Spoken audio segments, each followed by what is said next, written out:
بسا اوقات بہت سی محنتوں کا نتیجہ انسان دیکھتا ہے کہ ضائع چلا گیا. میں نے 10 سال محنت کی، حاصل کوئی نہیں نکلا. یہ ثمرات کیا ہیں؟ محنتوں کے ثمرات کا ضیاع. کوشش آپ نے کی، قسمت کی خوبی دیکھی ہے، ٹوٹی کہاں کمن، 2-4 ہاتھ جب کے لبے بام رہ گئے. Be prepared. ایک شاعر کے یہ اشعار ہیں، وہ کمیونسٹ تھا، میں نام بھی نہیں لیتا، لیکن یہ کہ یہ اسی انقلابی، چونکہ ان کا بھی ایک انقلابی نظریہ ہے، انقلابی عمل میں یہ سارے مراحل آتے ہیں. کوئی سیٹ بیک آیا فرض کیجئے، کوئی ناکامی ہو گئی، تو اپنے ساتھیوں کو دل بندھانے کے لیے یہ فصل امیدوں کی ہمدم اس بار بھی غارت جائے گی، سب محنت صبحوں شاموں کی اب کے بھی اکارت جائے گی. میرے نبی کے ثمرات کا جو لفظ یہاں آیا ہے، وَنَقْصٍ مِّنَ الْأَمْوَالِ وَالْأَنفُسِ وَالثَّمَرَاتِ، سب محنت صبحوں شاموں کی اب کے بھی اکارت جائے گی.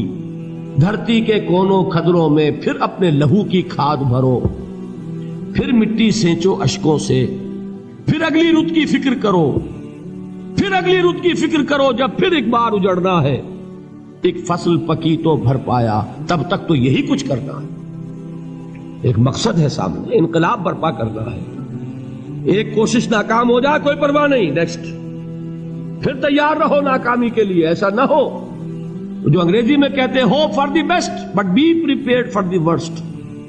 ایسا نہ ہو کہ دوسری مرتبہ ناکام ہو کے بددل ہو جاؤ، تمہاری ہمتیں جواب دے جائیں. نہیں، پہلے سے تیار رہو کہ دوسری مرتبہ بھی ناکامی آئے تو آئے، لیکن جب تک کہ کامیابی حاصل نہیں ہوتی ہمیں یہ کام کیے چلے جائیں. دیکھیے سیرت میں آیا کہ نہیں یہ واقعہ. بدر میں مسلمانوں کو فتح ہوئی تو احد میں زک پہنچی کہ نہیں؟ 70 صحابہ شہید ہوئے کہ نہیں؟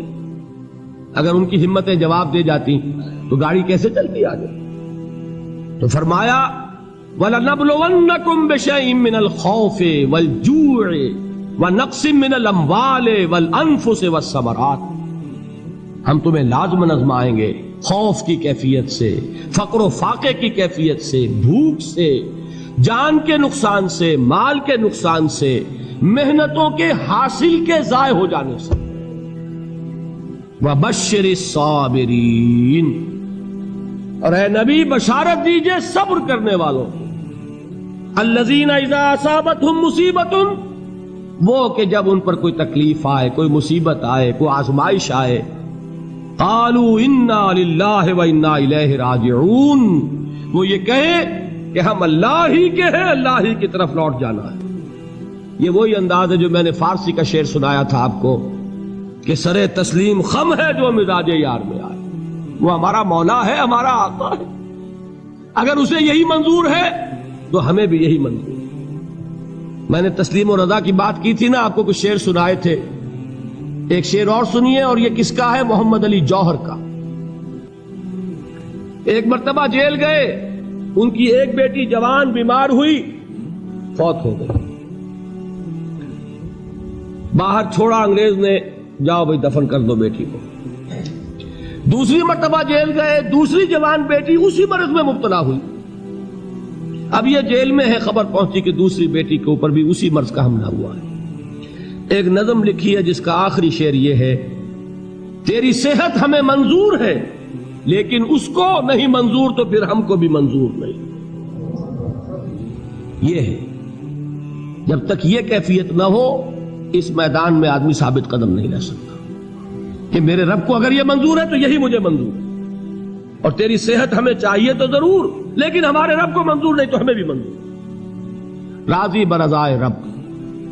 وَبَشِّرِ الصَّابِرِينَ الَّذِينَ إِذَا أَصَابَتْهُمْ مُصِيبَةٌ قَالُوا إِنَّا لِلَّهِ وَإِنَّا إِلَيْهِ رَاجِعُونَ. نہ شود نصیب دشمن کے شود ہلاک تیغت، سرے دوستہ سلامت کے تو خنجر آسمان. اولئک علیہم صلوات من ربہم ورحمہ، یہی ہیں وہ لوگ جن پر ان کے رب کی طرف سے عنایتیں ہیں اور رحمتیں ہیں. وَأُولَئِكَ هُمُ الْمُهْتَدُونَ، اور یہی ہے وہ لوگ جو کامیاب ہونے والے ہیں، ہدایت پانے والے، ہدایت یافتہ. اسی سورہ بقرہ میں ذرا آگے چل کر، یہ تو ہے 20واں رکوع، 19واں رکوع.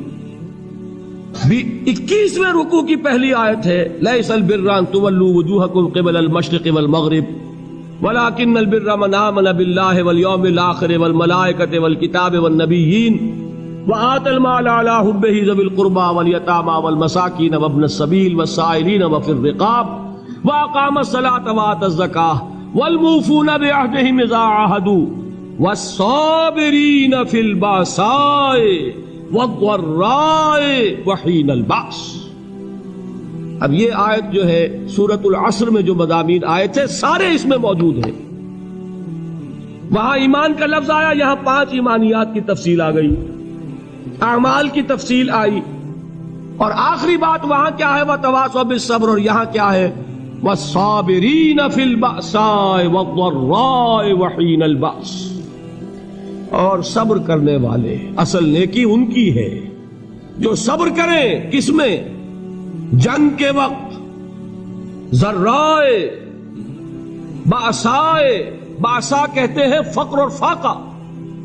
واحد آئے گا باس تو اس کے معنی جنگ، اور باسا جمع میں آئے گا تو فاقہ فقر بھوک.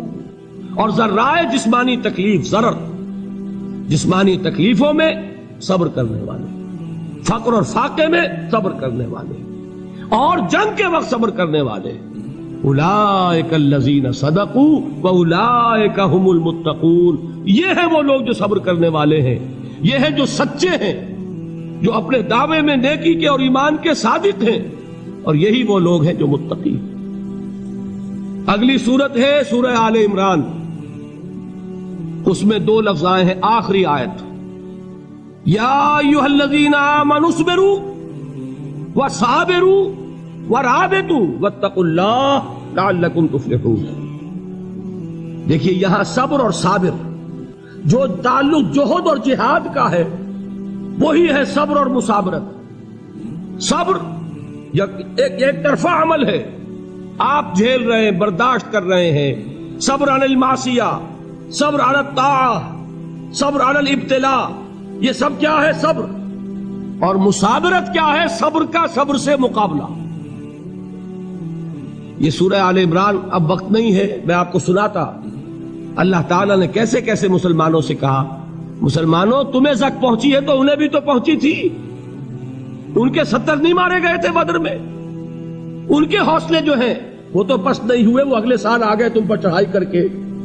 تم کیوں اتنا برا مان رہے ہو؟ تمہارے دل اتنے زخمی کیوں ہو گئے؟ تمہیں تکلیف پہنچتی ہے تو انہیں بھی پہنچتی ہے. اپنی غیرت جو ہے ہمیں ذرا اس کا جائزہ لینا چاہیے. لوگ باطل نظریات کے لیے کتنی قربانیاں دے رہے ہیں، لوگ باطل چیزوں کے فروغ کے لیے کتنی محنتیں کر رہے ہیں. جیسا کہ میں نے ابھی کہا تھا، اسی غیرت کو چیلنج کرنے کے لیے، ذرا آپ کی حمیت دینی کو جوش دلانے کے لیے. قادیانی نوجوان کتنی تعداد میں اپنے آپ کو دین کے لیے وقف کرتا ہے، اور آپ کتنے نوجوان ہیں جو اپنے آپ کو دین کے لیے وقف کرتے ہیں، اور ہوں وہ کھاتے پیتے گھرانوں کے لوگ. یہ نہیں ہے کہ اگر کوئی اور کام نہیں کر سکتا تو پھر یہ ہے کہ وہ دین کے کام میں لگ جائے. باصلاحیت لوگ، کھاتے پیتے لوگ، ذہنی استعداد رکھنے والے لوگ، اونچے گھرانوں کے لوگ، وہ وقف کریں اپنے آپ کو دین کے لیے. اس کے بغیر کیسے باہر آ جائے گی، کیسے رونق آ جائے گی؟ تو دنیا میں باطل نظریات والے جو ہیں، یہ بات کہی گئی ہے مسلمانوں تم اگر توحید کے لیے لڑ رہے ہو، دیکھتے نہیں ابو جہل کو، اس نے گردن کٹوائی ہے شرک کے لیے، شرک کے لیے گردن کٹوائے، اور تم توحید کے لیے گردن کٹوانے کو تیار نہ ہو. اس نے گردن کٹوائی کہ نہیں کٹوائی؟ اور کس طرح کٹوائی ہے؟ کیونکہ بڑا متکبر قسم کا، فرعون قسم کا شخص تھا. جب گردن کاٹنے لگے تو کہتا ہے ذرا نیچے سے کاٹنا، تاکہ جب تم نیزے کے اوپر چڑھاؤ میرے سر کو تو اونچا نظر آئے، معلوم ہو سردار کا سر. وہ بدبخت مرتے ہوئے بھی جو اس کی کیفیت تھی نا، اس کو ذہن میں رکھیے. تو یہ اس لوگوں نے قربانیاں دی، جانیں دی. تو فرمایا اگر تم ان سے زیادہ قربانی نہیں دو گے، جو نوٹ کر لیجئے اس کو، مجرد اگر حق کو غالب کرنا اللہ کے ذمے ہو تو آنے واحد میں غالب کر دے گا، تمہیں تکلیف ہی دینے کی ضرورت نہیں. سمجھ رہے؟ کیا اللہ کے مقابلے میں کوئی باطل کی طاقت ٹھہر سکتی ہے؟